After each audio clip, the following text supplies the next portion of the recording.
Good morning, Unity family. Good morning. As most of you all know, I'm Helen, and I'm grateful to be here this morning. Thank you, Kaywood, for putting me on the spot. But actually, when I got the email from Kaywood, I immediately sent back a message, yes. And so I'm a witness for my journey through to where I am today, and I'm the way I am today, and I feel that I'm alive today because I discovered Unity. Back in 1967, I was 19, I was married with a 6-month-old daughter, Michelle, and I lived with my grandmother and my mother and my 12-year-old brother. My husband was in the service and he was stationed in Chicago. He was an MP. And my oldest brother was in Vietnam. And in October of 1967, my grandmother, she was bitten during the summer at the beach, something bit her, and she was going to the doctor once a week. She had an infection, and so she had a normal visit. It was a Friday, and we got to the doctor's office, and she sat down and died. And it was a horrible, horrible experience for me. My mother and my grandmother were very, very close, and my grandmother became severely depressed, and she felt that she should have been there with her. And 10 days later, my mother died. And, you know, I of course became depressed. I became guardian of my 12-year-old brother, and I just wanted to die. And I tried to commit suicide.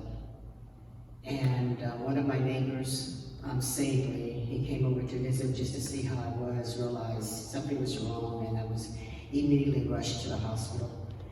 And my great aunt Helen could not understand why I would do such a thing. And people die, and life goes on, and just get yourself together. And so I said, okay. So I got myself together, and I realized that, you know, I had a 6-month-old daughter and a 12-year-old brother depending on me. So I got myself together as best I could, and I pretended that life was okay, that I was okay, but I was miserable inside. And I walked around with a cloud of doom and gloom. And because my grandmother died young and my mother died young, I thought that I was going to die young too. And that's what was in my mind, that I was going to die young.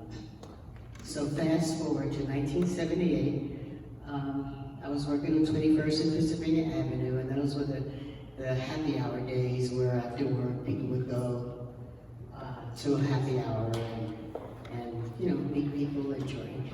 And I met this couple, and somehow we started talking about religion.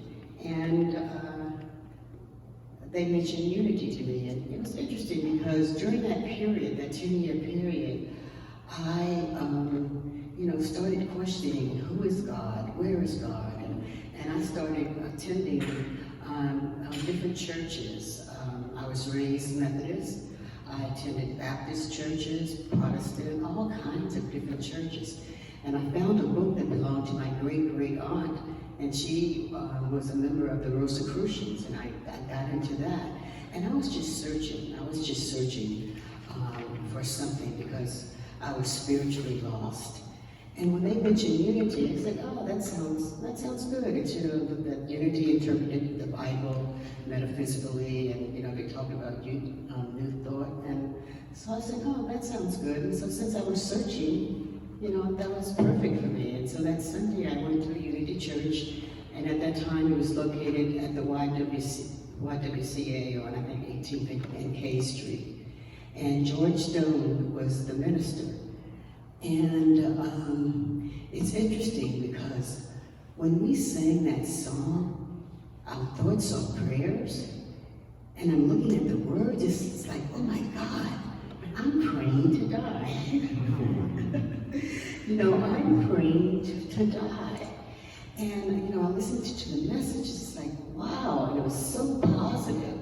And, you know, I kept going back and kept going back and listening to the messages, and soon after, Amaya Frank became the minister. And it's interesting because from the moment that I walked through the doors, and even though it was in a YWCA, and we were sitting on bleachers, I felt at home. I felt at home. You know, my quest, my journey was over. My journey was over. You know, I found my spiritual home. And, you know, I'm still here. And thank goodness I changed my thoughts because I'm still alive.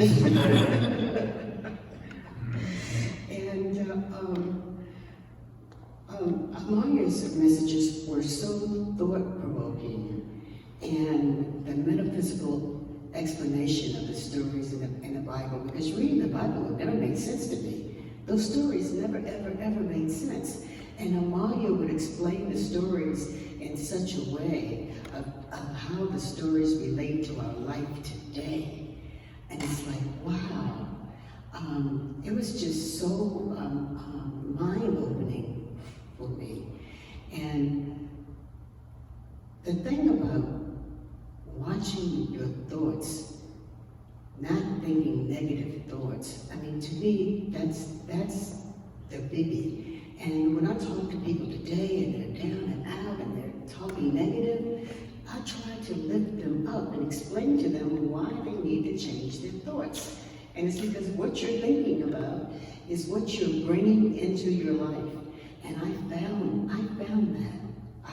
that out. And what's interesting for me, and I realized that, you know, when you pray, God answers your prayers through other people.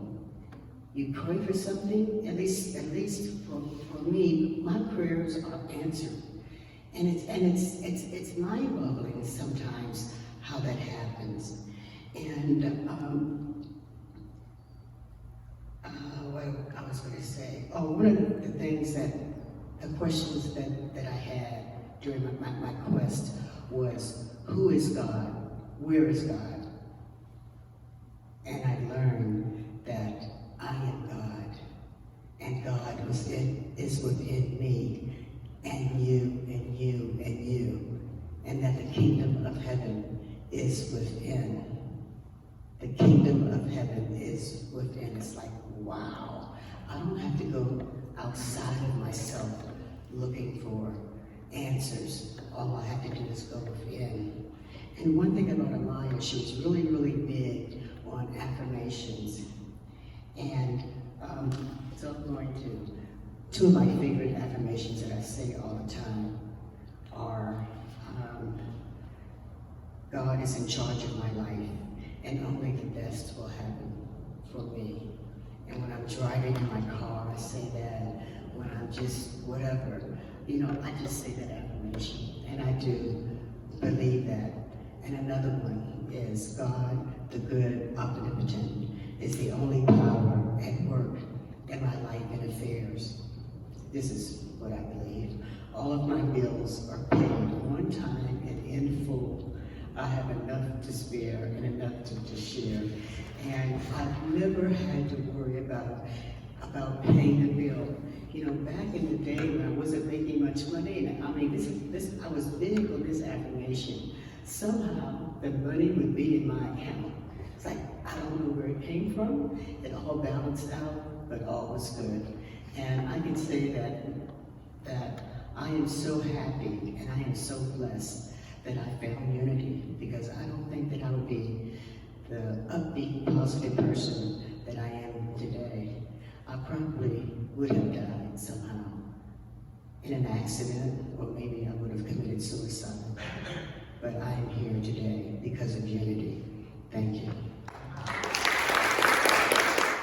Wow, Helen, you're a tough act to follow. Let me provide you with a brief synopsis of my spiritual journey. I was born in Brunswick, Georgia, a little town on the ocean. When I was an infant, my parents moved up to Silver Spring. And they were pretty progressive parents. They wanted me to have a spiritual upbringing, but they did not want to dictate what I believed. And so although they brought me to go to an Episcopal church, they did not have me baptized because they wanted me to decide for myself when the time came. And I found the Episcopal church a very loving community. They were very supportive, very kind. And there I learned the ABCs of the Bible. But I never felt completely comfortable in that community. This is the prayer book from the Episcopal Church. And whenever we had Holy Communion, we said, "We acknowledge and bewail our manifold sins and wickedness, which we from time to time most grievously have committed, provoking most justly thy wrath and indignation against us." And I used to sit in the pew as a little boy, and I had to really think, what did I really do wrong? And I had a hard time coming up with anything. But we recited that. That was the doctrine. But growing up in the Episcopal Church was a wonderful thing for me. When I was 14, and I was a very serious student of religion, even at a young age, I've always considered myself a very rational, logical person, very sober. But when I was 14 years old, I went to a one-week church camp out near Berkeley Springs. And I was sitting in this little chapel, and I had this astonishing experience. It was truly transcendental.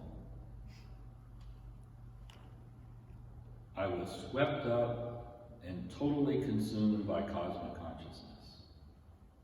Every atom, every cell of my body was illuminated and energized. My mind became one with universal mind. In a flash, the meaning of Jesus' life and death was made clear.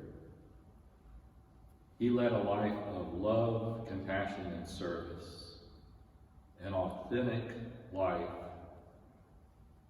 aligned with God's Spirit. And being true to his God-ordained path, he willingly sacrificed his earthly life to show us the way to the kingdom within. And this message, lead an authentic life, be yourself, has always been with me. And what a great gift, because I knew at that point that there really was a God, and there has never been a doubt in my mind.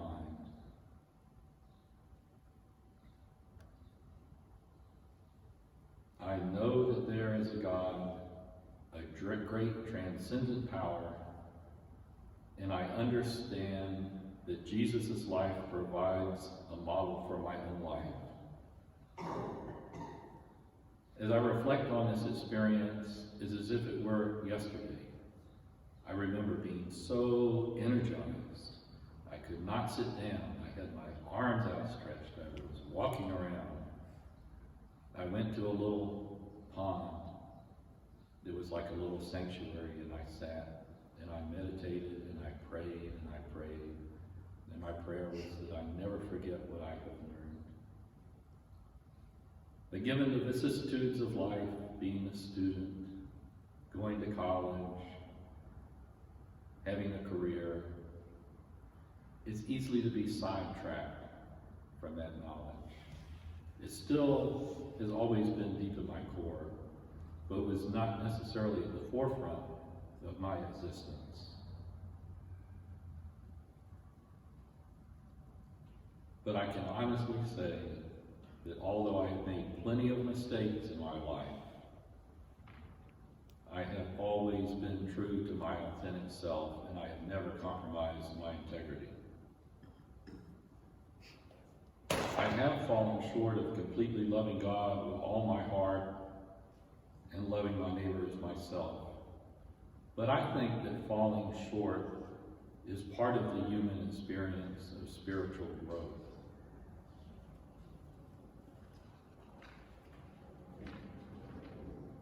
I went many years without going to church. One day, a friend of mine, Jeffrey, who was actively on his own path of spiritual growth, brought me to a unity service at the A Street Church.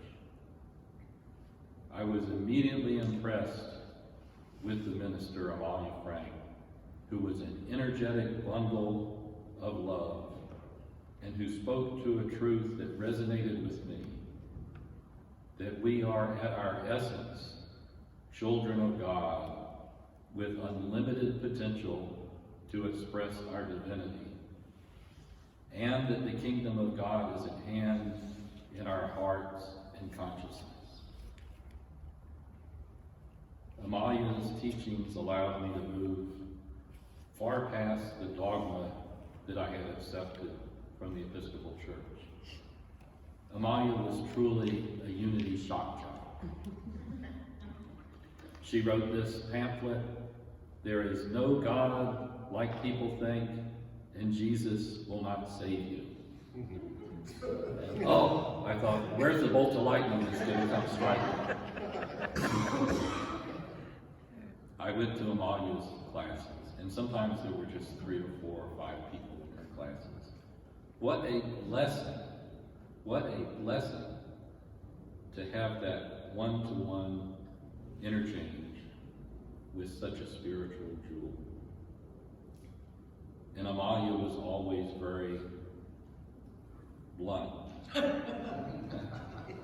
I remember once saying to Amalia, as an Episcopalian, I was led to believe that Jesus died, went to heaven, and sits at the right hand of God. And Amalia looked at me and said, "Well, isn't that stupid?" And I thought, oh, here comes another bolt of lightning.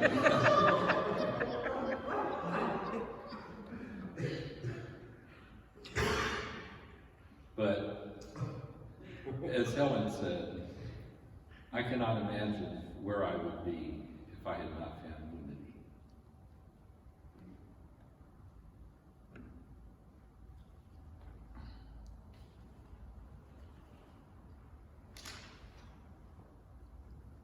I am on a path of spiritual growth. Sometimes I feel that this growth is like tripping up a ladder.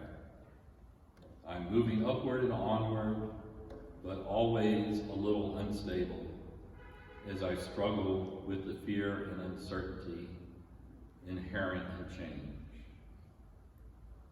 My mission, as dear Lafayette Seymour taught me, is to become more of God, more of God, more of God, until I am all of God, all of God, all of God. And I am so thankful to have this community to share my journey.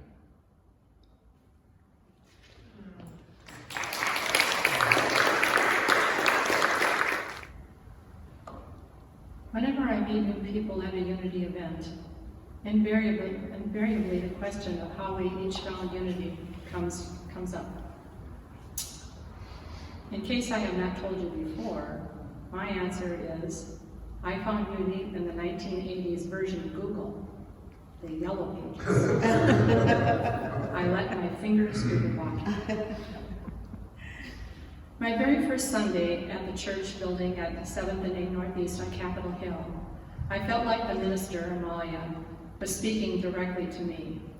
Don't blame anyone else for how your life is going. You made the choices that got you here, she said. By the time we all sang the love song, I was in tears. And I know from many conversations with others that it was not an uncommon feeling or occurrence to end the first unity service they ever attended in tears. And it wasn't because I was sad, it was because I thought, oh my God, I found my church. So I was embarrassed after I dried my tears and tried to slip out of the back on the scene. I ran right smack into Dominic Cardello. I had met Dominic through a couple of friends involved in music, but I was surprised to see him there. He said something to me like he was surprised to see me at his church. I replied, I think it's my church too. I joined the congregation 2 weeks later, and you know, when something is right, it's just right. My life and how I live it has truly been changed by being a member of this Unity Church. Most importantly, it taught me that what is so obvious but so easily missed, and that is that how my life plays out is completely dependent on my choices, not anyone else's. I found that idea revolutionary and very empowering back in 1985. From that time on, 35 years ago now, My life has been enriched by my membership in our congregation in many ways. And here are examples of the top 4 on that list.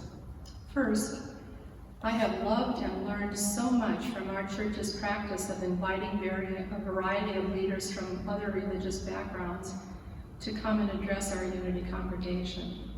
The fact that we embrace the belief that there is no one right path to God is very important to me.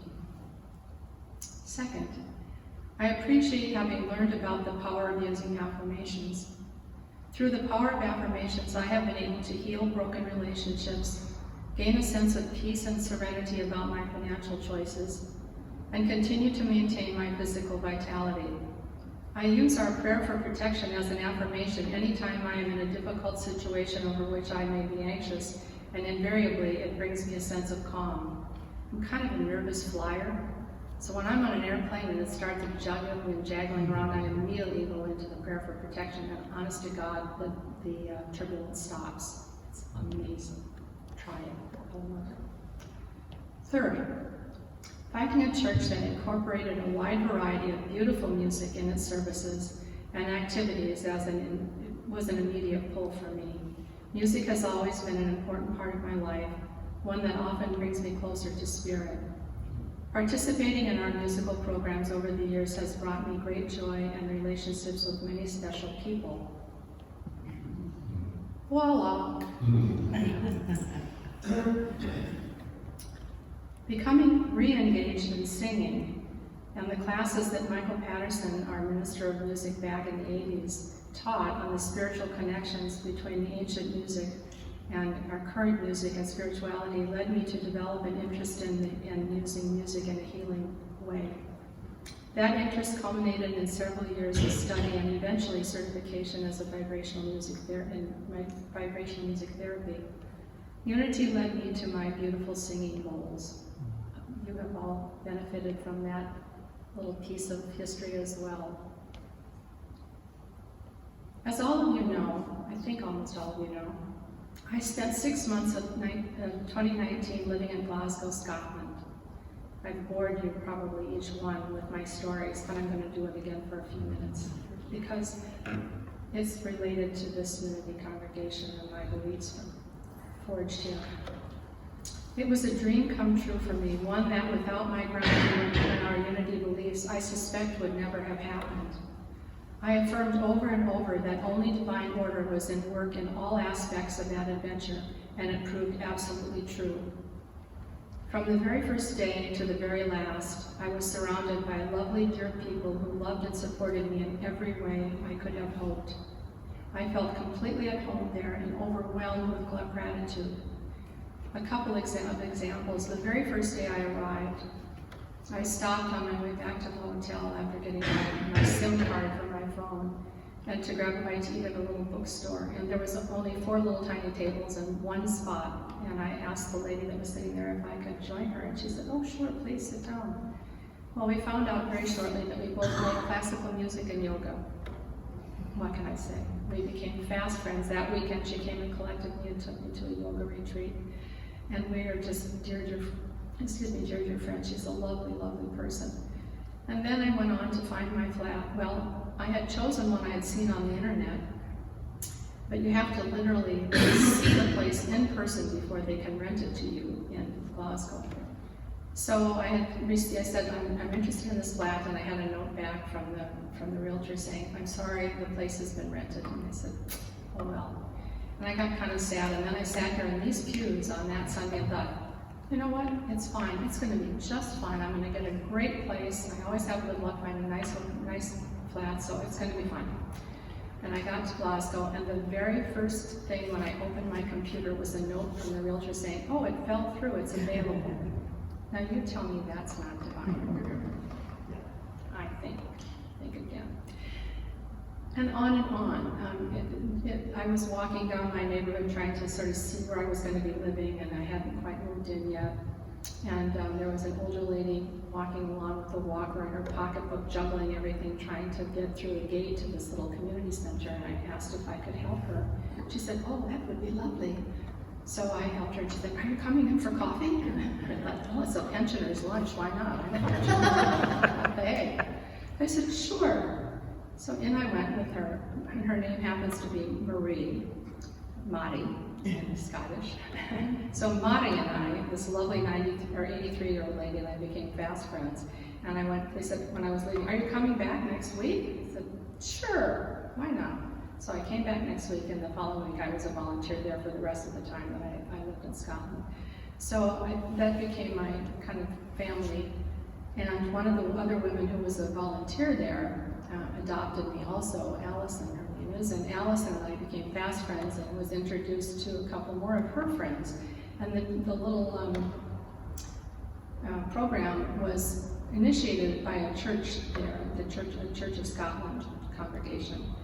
And so I thought, well, let me go and check it out. Because I had thought, well, maybe I'd looked before I left to see if there was a Unity church in Glasgow, and there isn't. But there was a Unitarian church. I thought, well, maybe I'll go there. It'll be at least people of like mind. But it was kind of a long way away from where the flat was, and I don't have a car there. So I thought, well, maybe I'll just go to this Church of Scotland and see how Protestant, traditional, conservative it might be. And it's not. It's a lovely church, and the people were sweet and kind and open-minded. And the third Sunday that I was there, the minister I'd met only once, and he said, "And we'd like to welcome it. We have a lovely new woman from America who's here, and she's been volunteering. Marie, stand up." Oh my goodness, I didn't know he knew my name. So all of that, it was a lovely church. It wasn't my Unity church, but it was a lovely church, and it is a lovely church. And I'll go back again when I go back to Scotland in May of this year for another 6-month gig. But I think that as I said, I was completely at home there and overwhelmed with gratitude. So very often I found myself walking around a neighborhood street, listening to the birds singing, appreciating the beautiful architecture of the old row houses, and literally saying out loud to myself, "Thank you, God. This is so amazing." And I just said it over and over again.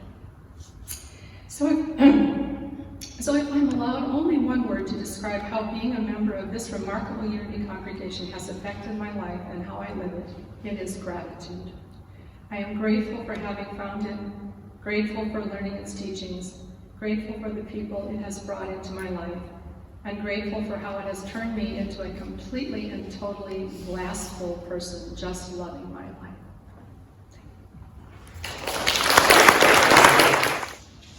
As we enter this time of meditation, I invite you to take a comfortable position, relaxed and alert. I invite you to close your eyes and to take a deep cleansing breath and release it. Jesus taught us when we pray to close the door on the outer world and to turn within to the inner chamber, the upper room, the secret place of the Most High, where we know our oneness with divinity. Jesus said, "You will know the truth, and the truth will make you free."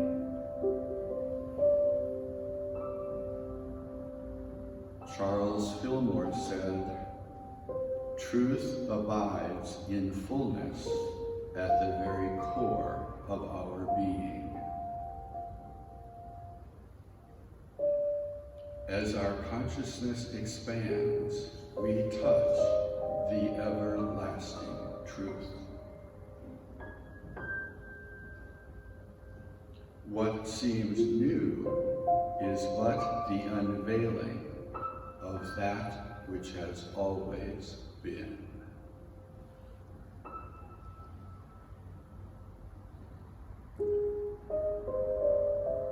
By affirming our at-one-ment with God-mind, we realize that perfect mind of the indwelling Christ.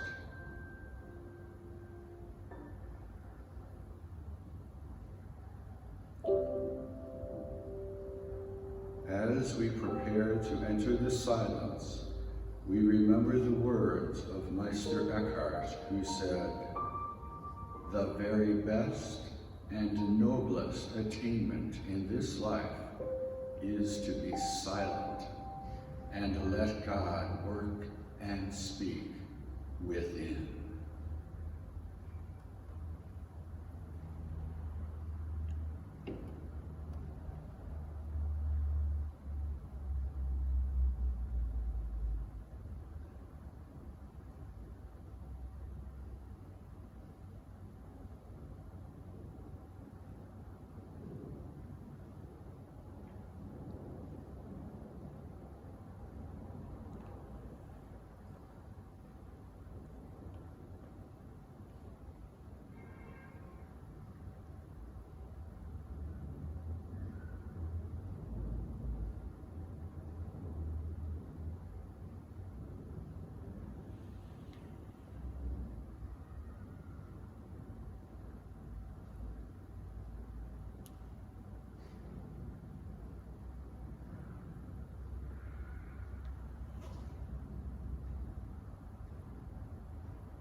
As we emerge from the silence now, we affirm, divine life freely expresses in and through us and removes all obstacles to its flow. Divine mind fills us with inspiration and motivation.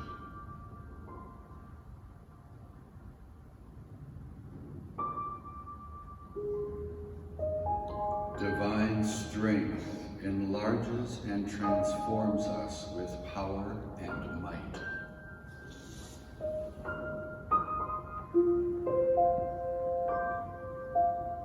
Divine love harmoniously arranges and perfects our lives and affairs.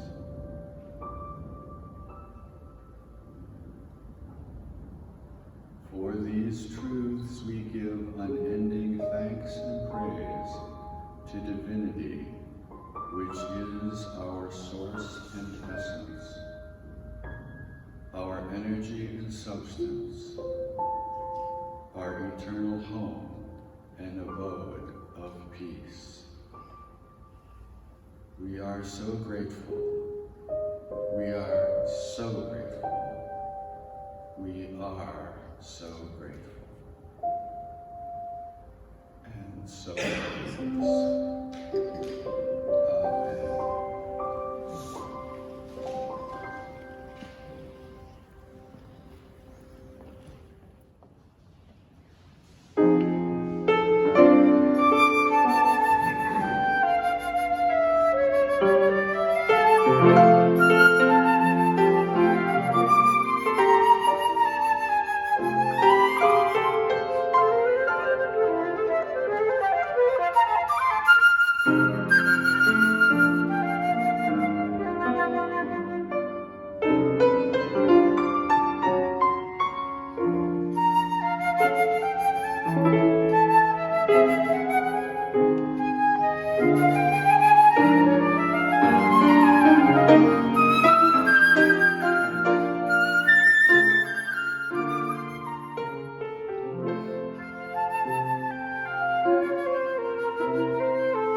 Thank you.